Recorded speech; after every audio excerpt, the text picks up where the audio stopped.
Dear students, today we are going to discuss about another type of isomerism that is known as tautomerism. Tautomerism is also known as keto-enol isomerism. This type of isomerism is quite important because you are going to get at least one question on this. Moreover, this isomerism is used in many organic reactions where it is used as you can say mechanism of the reaction. When we study the mechanism of the reaction, we go through again these keto-enol phenomena. And then this is also very important from GOC point of view, general organic chemistry, because you are going to use many concepts here. GOC के बहुत सारे concepts हैं जो keto-enol tautomerism में cover होते हैं. So that is how it becomes more important, right? So what is tautomerism or what is keto-enol isomerism? Tautomers, we did other day also, that it is actually 1,3 hydrogen atom shift.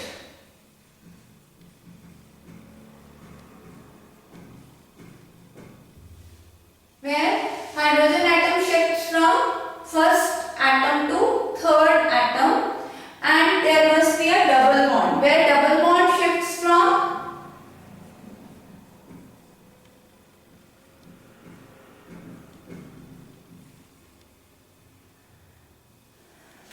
double bond also shifts. I tell you with the example. For example, let us say we have a case of aldehyde. Right? We take it as 1, let us say this is 1, 2, 3. If I expand this methyl group as by writing all the hydrogens separately. Now this is 1, 2, 3. This hydrogen atom will shift from first atom to third atom. Right? And double bond that is between second and third atom will shift to first and second atom. और हम जो इसका isomer draw करेंगे that will be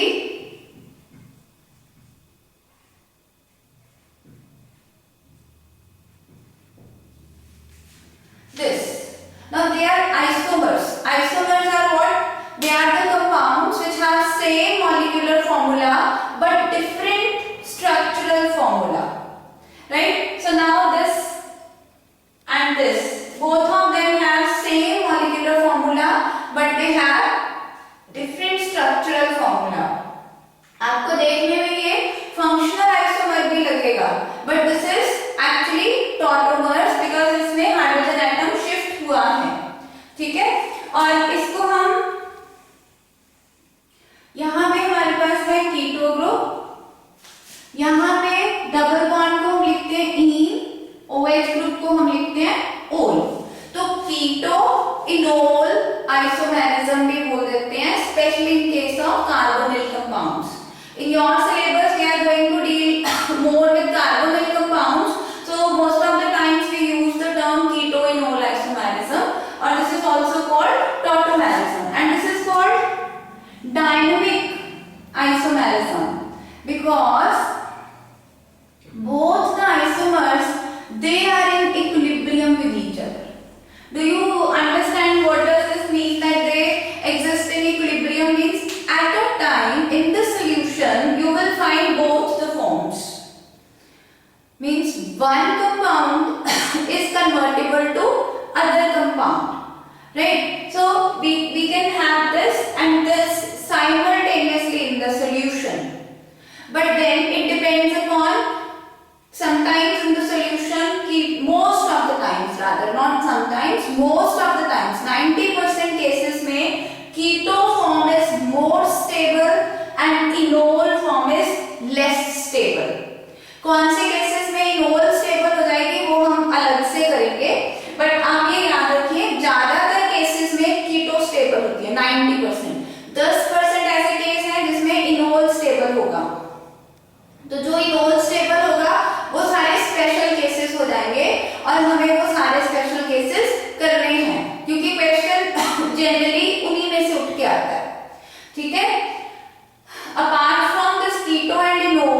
nitro compounds can also show tautomerism. Nitro compounds कौन से होते हैं? Where we have nitro group, let us say CH3 CH2 nitro. Okay, इसे आप ना ऐसे भी याद कर सकते हो कि if the compound is carrying X Y Z structure, ठीक है, Y और Z के बीच में डबल बॉन्ड है, X और Y सिंगली बॉन्डेड है। X can be any atom, generally carbon with at least 1 alpha hydrogen. इसके पास 1 अल्फा हाइड्रोजन होना चाहिए, तभी तो हाइड्रोजन एटम शिफ्ट होगा। तो ये कंडीशन हो गई टॉटोमेरिज्म की, that there must be alpha hydrogen. What is alpha carbon? कोई भी ऐसा कार्बन जो फंक्शनल ग्रुप से नेक्स्ट है, that is called alpha hydrogen. इस कार्बन के पास ये कार्बन कार्बोनिल ग्रुप से नेक्स्ट कार्बन है, इसे हमने बोला अल्फा कार्बन, राइट। और Z जो है, Z कुछ भी हो सकता है, कॉन्स। कॉन्स मतलब this can be carbon, this can be oxygen, this can be nitrogen, this can be sulphur, और होगा क्या? Double bond. अब आप किसी भी कंपाउंड में अगर आप देखना चाहते हैं कि ये कीटोइनोल टॉटोमेरिज्म शो करेगा या ये नहीं करेगा, तो we can compare it with this structure. इसको करें हम, ये हो गया हमारा Z, ये Y, ये X। तो हमारे पास XYZ सिस्टम है। That means this will show tautomerism. अब क्या होगा? जो हाइड्रोजन है हमारा, let me check the ink. जो हाइड्रोजन है हमारा, दैट विल शिफ्ट, या इसको आप ऐसे कर लो 1 2 3। तो हाइड्रोजन जो है वो यहां पे शिफ्ट हो जाएगा, और डबल बॉन्ड जो है कार्बन और नाइट्रोजन के बीच में आ जाएगा, right. This is called nitro compound, and this compound is called pseudo nitro compound.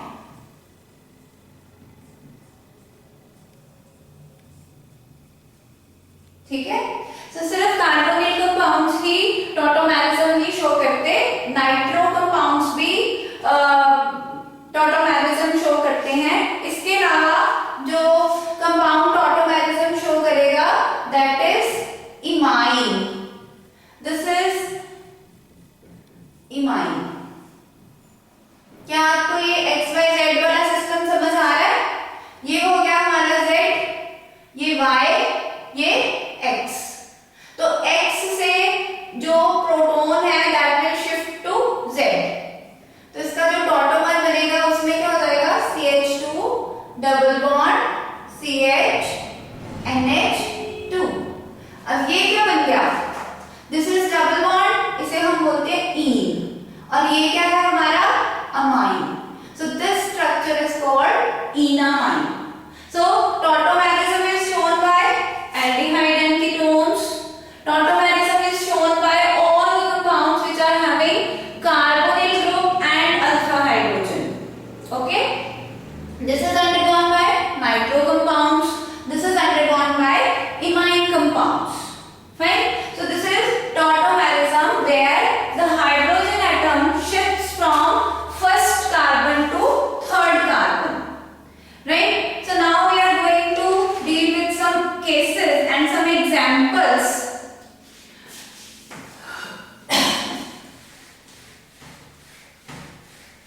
Let us practice how to see whether there is some ketoinol tautomerism or not. Let us say we do the example of acetaldehyde we have done. Let us say we do this acetone. This is acetone, or this is a ketone. Z, Y, X. X से proton shift हो गया, double bond यहां आ गया, और ये compound बन गया हमारा most of the times keto form is more stable. यहाँ पे कीटो जो है हमारी वो ज्यादा स्टेबल है। और कीटो क्यों स्टेबल होती है? क्योंकि carbon oxygen double bond is stronger than carbon carbon double bond. यहां क्या है? कार्बन और ऑक्सीजन के बीच में डबल बॉन्ड है, और यहां पे क्या है? कार्बन और कार्बन के बीच में डबल बॉन्ड है। तो दोनों में से कौन सा डबल बॉन्ड स्ट्रॉन्गर है? कार्बन और ऑक्सीजन के बीच का डबल बॉन्ड स्ट्रॉन्ग होता है, इसीलिए keto form is always more stable. ठीक है, एक और एग्जांपल कर लेते हैं हम। Let us say we have example of we can have example of some aromatic compound COH. This is benzaldehyde. हमने कहा कार्बोनिल कंपाउंड शो करते हैं, क्या ये शो करेगा? इसको बना के देखें। This is ZYX। क्या इसके पास H एटम है? 1 2 3 4। तो इस कार्बन की तो वैलेंसी पूरी हो रखी है, मतलब इसके पास अल्फा हाइड्रोजन नहीं है, no alpha hydrogen. And if there is no alpha hydrogen, no tautomerism. Tautomerism के लिए कंडीशन क्या है? Alpha carbon should have a hydrogen atom. So benzaldehyde will not show tautomerism. Let us see if acetophenone. Acetophenone का formula आता है आपको, this is COCH3. This is acetophenone. क्या ये tautomerism शो करेगा? Now ZYX इधर भी है, X इधर भी है। अब यहां तो अल्फा हाइड्रोजन है नहीं, लेकिन इसके पास अल्फा हाइड्रोजन है, तो ये टॉटोमर बना देगा। कैसा टॉटोमर बनेगा इसका? Hydrogen will shift to third atom और डबल बॉन्ड यहां पे आ जाएगा। So this type of enol form will be formed. Okay, तो हमने कहा कि जब भी कोई कार्बोनिल ग्रुप जिसके कार्बन के पास अल्फा हाइड्रोजन है, अल्फा हाइड्रोजन मतलब कार्बोनिल ग्रुप से नेक्स्ट जो कार्बन है, इररिस्पेक्टिव ऑफ कि राइट साइड में है कि लेफ्ट साइड में है, अगर हम वो भी केस करेंगे कि दोनों तरफ है, तो कहां से लेगा वो? ठीक है, अगर उसके अल्फा कार्बन पे हाइड्रोजन है तो वो एक इनोल बनाएगा। ठीक है, so this is how we form keto enol isomerism. अभी हमने कहा कि most of the times, हम बार बार यही बात कर रहे हैं कि most of the times keto form is more stable. ठीक है, अब ये भी हम कह रहे हैं कि अगर कीटो है तो इनोल बन जाएगा। उसके लिए हमने क्या कंडीशन रखी कि अल्फा हाइड्रोजन होना चाहिए। ठीक है, अब हम देखेंगे एक स्पेशल केस, ये ध्यान से समझना, बहुत इंपॉर्टेंट केस है। When alpha hydrogen is present but enol is not formed और very low in percentage, ना के बराबर, इनोल बनता ही नहीं है, कीटो ही रह जाता है। ऐसे कौन से केस होते हैं? ये दो स्पेशल केस हैं जब इनोल बनता ही नहीं है। दो स्पेशल केस नहीं हम कह सकते, दो कंडीशंस में हम कह सकते हैं कि ऐसा हो जाता है। वो कौन सी दो कंडीशंस हैं? एक आपने वर्ड सुना होगा, एंटी एरोमेटिक।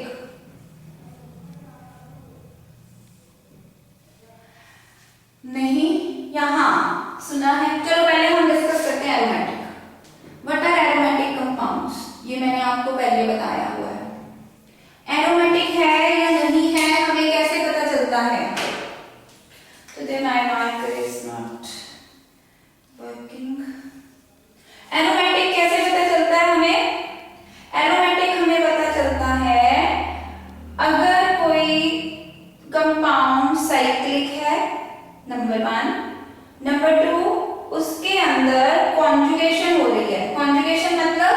अल्टरनेट सिंगल और डबल बॉन्ड है उसमें, तो वो कॉन्जुगेशन शो कर रहा है और रिंग प्लेनर है।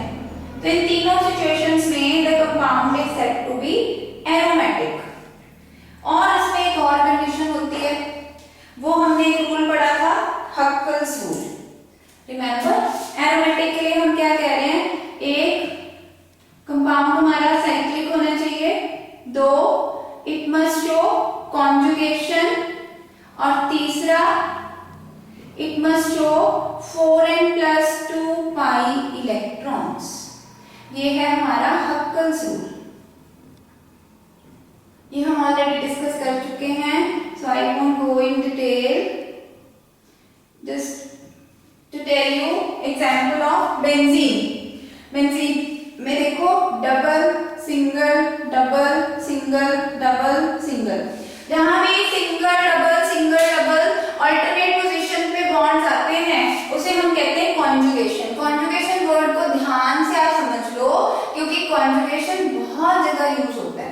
कॉन्जुगेशन का मतलब क्या होता है, delocalization of pi electrons. Delocalization of pi electrons. Delocalization का मतलब क्या है कि जो पाई इलेक्ट्रॉन्स हैं वो सारे मॉलिक्यूल के ऊपर फैल गए हैं, लोकलाइज्ड नहीं है, एक जगह पे इकट्ठे नहीं है, बल्कि पूरे मॉलिक्यूल पे थोड़ा थोड़ा वो चार्ज फैल गया है। और जब कभी भी डीलोकलाइजेशन होती है तो मॉलिक्यूल बिकम्स मोर स्टेबल। तो आपने एक बात पूरा दिमाग में रखनी है कि whenever there is conjugation the molecule is stable. Whenever there is conjugation the molecule is stable because the charge is dispersed. आप देखो, अगर चार्ज डिस्पर्स नहीं होता, फैलता नहीं, तो क्या होगा, एक एटम पे कॉन्सेंट्रेटेड रहेगा। और हमें पता है कोई भी चार्ज स्पीशीज है वो स्टेबल नहीं होता, अनस्टेबल होता है। तो इसी वजह से जब डीलोकलाइजेशन ऑफ इलेक्ट्रॉन होती है तो मॉलिक्यूल बिकम्स मोर स्टेबल। ठीक है, so the molecule is more stable when it is aromatic. एक ये बात। अब हमारे पास है एंटी एरोमेटिक, फिर हम किसे कहेंगे, एंटी एरोमेटिक। एंटी एरोमेटिक मतलब साइक्लिक है, कॉन्जुगेशन भी शो कर रहा है, लेकिन एक चीज डिफरेंट है, ये 4n+2 नहीं बल्कि 4n पाई इलेक्ट्रॉन्स शो करता है। ध्यान रखिए, this is not showing 4n+2, conjugation show कर रहा है। कॉन्जुगेशन शो करने का मतलब क्या है, अल्टरनेट सिंगल डबल है, लेकिन 4n+2 पाई इलेक्ट्रॉन्स नहीं है, then the molecule is anti aromatic. And anti aromatic substances they are always unstable. तो अगर कोई इनोल फॉर्म एंटी एरोमेटिक हो जाए तो दैट इज अनस्टेबल और बनेगा ही नहीं। जैसे कि हमने बात कहां से शुरू करी थी कि keto form is always more stable. कई केस ऐसे होते हैं जहां इनोल बनता ही नहीं है या नाम मात्र अमाउंट में बनता है, बिल्कुल थोड़ा सा जो नेग्लिजिबल है।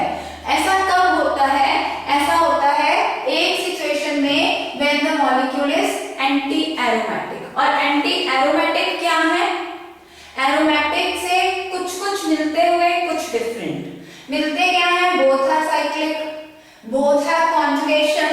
और डिफरेंस क्या है दोनों में, कि जो हमारा एरोमेटिक कंपाउंड है उसमें the number of electrons is 4n+2 pi electrons, whereas in anti aromatic the number of pi electron is 4n pi electrons।